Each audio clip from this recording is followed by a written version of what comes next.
Hello, beautiful boys and girls, and welcome to Storytime with Avant-garde Books. I'm Cherie Hardy, and I hope you and your family are well. Today, I will be reading Echo and Narcissus. Well, before I get started, I would like for you to make sure you're in a very comfortable place, you're relaxed, so that you can enjoy this story.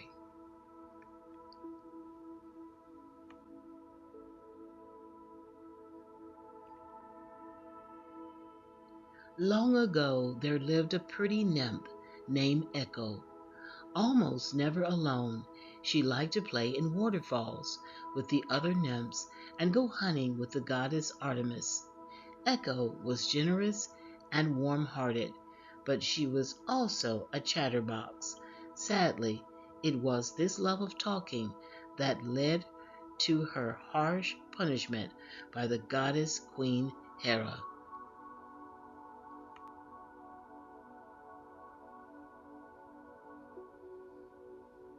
One day, Hera was stalking through the woods, angrily searching for her husband Zeus, king of the gods. She had correctly suspected that he was once again on earth flirting with some of the nymphs. Hoping to protect her friends from Hera's quick temper, Echo ran up to the goddess and began to talk on and on. By the time Hera was able to break away, the nymphs had fled and Zeus had returned to his home on Mount Olympus.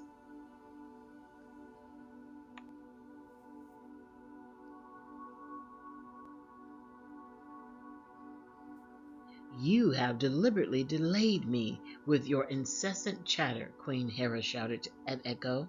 "As punishment, you will never again speak except to repeat the last words of others."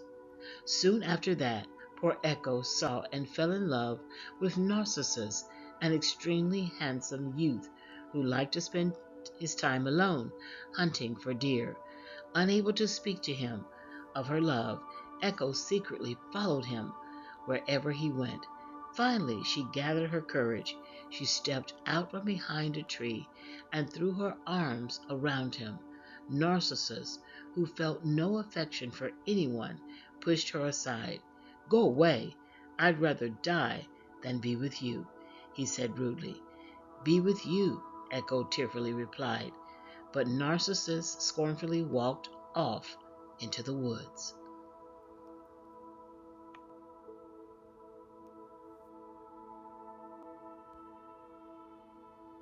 Forlorn and ashamed, Echo hid in valleys and in caves.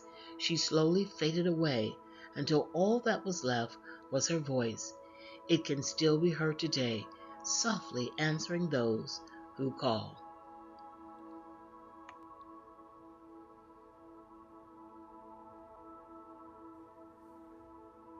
As for Narcissus, he was punished by the goddess Nemesis for his cruel treatment of Echo. Narcissus, too, will feel the pain of unreturned love, the goddess declared.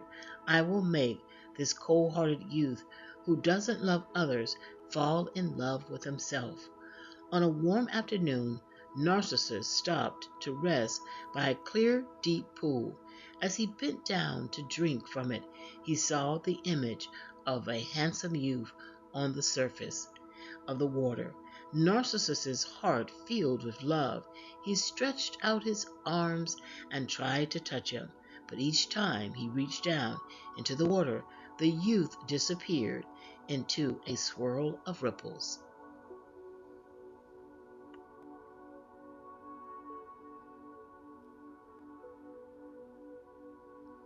Day after day, Narcissus remained by the pool, gazing longingly at the image in the water. He couldn't tear himself away. Forgetting to eat, he became thinner and thinner until he finally faded away.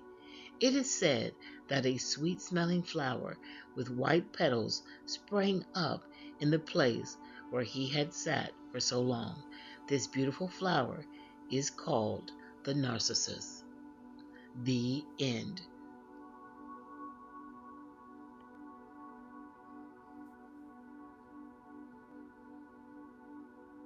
Wonderful boys and girls, thank you for listening and watching.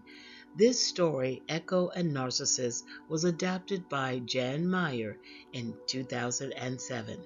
Don't forget, you can connect with us on social media, Facebook, Twitter, and Instagram. Continue to have a beautiful day.